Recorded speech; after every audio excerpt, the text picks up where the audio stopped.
Η βίβλος, ένα από τα πιο διαβασμένα και αμφισβητούμενα κείμενα στην ιστορία, δεν είναι απλώς μια πηγή θρησκευτικών διδασκαλιών. Είναι επίσης μια προειδοποίηση για τους ανθρώπους που πρέπει να αποφεύγουμε. Στις σελίδες της κρύβονται σοφίες και διδάγματα που, εάν αγνοηθούν, μπορεί να μας οδηγήσουν σε σφάλματα που κοστίζουν ακριβά. Οι επικίνδυνοι άνθρωποι της βίβλου είναι εκείνοι που, αν τους επιτρέψουμε να εισέλθουν στη ζωή μας, ενδέχεται να μας απομακρύνουν από το δρόμο της αλήθειας.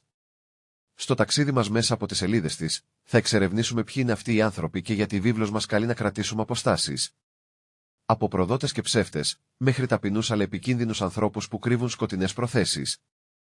Η διδασκαλία της βίβλου είναι γεμάτη παραδείγματα που μας δείχνουν το πως η κακή παρέα μπορεί να μας επηρεάσει αρνητικά. Όμως, ποια είναι τα συγκεκριμένα χαρακτηριστικά τους? Τι μας αποκαλύπτει η βίβλος για τους ανθρώπους αυτούς? Οι γραφές αναφέρουν ξεκάθαρα ότι οι απατεώνες και οι διπρόσωποι είναι ανάμεσα μας.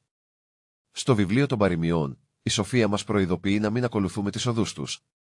Αυτοί οι άνθρωποι, ντυμένοι με την κουλτούρα και την προπαγάνδα του κόσμου, χρησιμοποιούν γοητεία και λόγια που φαίνονται αθώα. Αλλά πίσω από αυτή τη μάσκα κρύβεται η πρόθεση να εκμεταλλευτούν ευάλωτους και αφελείς. Η επιρροή τους μπορεί να είναι υποβλητική, αρκετή για να μας κάνει να αμφισβητήσουμε τις αξίες και τις πεποιθήσεις μας. Αυτή η μυστικιστική εικόνα γίνεται ακόμη πιο έντονη όταν αναλογιστούμε τις ιστορίες που περιγράφει η βίβλος.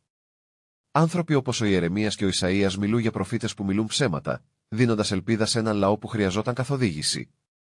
Είναι εντυπωσιακό το πως η ιστορία επαναλαμβάνεται. Οι λόγοι τους μπορεί να φαίνονται αθώοι, αλλά οι συνέπειες είναι καταστροφικές. Καθώς οι false prophets προχωρούν, παρασύρουν πλήθη και δημιουργούν χάος. Η βίβλος μας καλεί να αναγνωρίσουμε αυτούς τους ανθρώπους και να τους κρατήσουμε μακριά από τη ζωή μας. Η ένταση κλιμακώνεται καθώς οι αποκαλύψεις συνεχίζουν. Σε πολλές περιπτώσεις, αυτοί οι άνθρωποι δεν είναι μόνο κακοί, αλλά έχουν τη δύναμη να μας μεταμορφώσουν.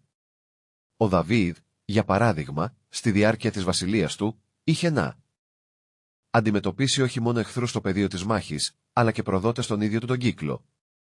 Αυτές οι προδοσίες δεν ήταν απλώς πολιτικές, αλλά και προσωπικές. Η βίβλος μας λέει ότι οι χειρότεροι εχθροί μπορεί να είναι αυτοί που θεωρούμε φίλους.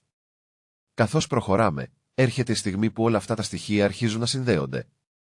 Οι προειδοποιήσεις της βίβλου δεν είναι απλά αφηρημένες έννοιες, αλλά πραγματικές και άμεσες απειλές. Η επιρροή των κακών ανθρώπων μπορεί να διαβρώσει τις σχέσεις μας, να μας απομακρύνει από την πνευματικότητα και να μας καθοδηγήσει σε μονοπάτια που οδηγούν σε καταστροφή. Κάθε επιλογή, κάθε φιλία έχει συνέπειες. Συνειδητοποιούμε ότι η σωστή παρέα είναι κρίσιμη για την πνευματική μας πορεία. Και τώρα έρχεται η μεγάλη αποκάλυψη. Η αλήθεια είναι ότι ο μεγαλύτερος κίνδυνος δεν κρύβεται μόνο στους εξωτερικούς μας εχθρούς, αλλά και μέσα μας.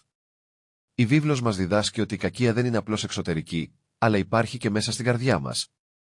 Οι άνθρωποι που πρέπει να αποφεύγουμε δεν είναι μόνο οι προφανείς, αλλά και οι δικές μας εσωτερικές μάχες με την αμαρτία και την αμφιβολία.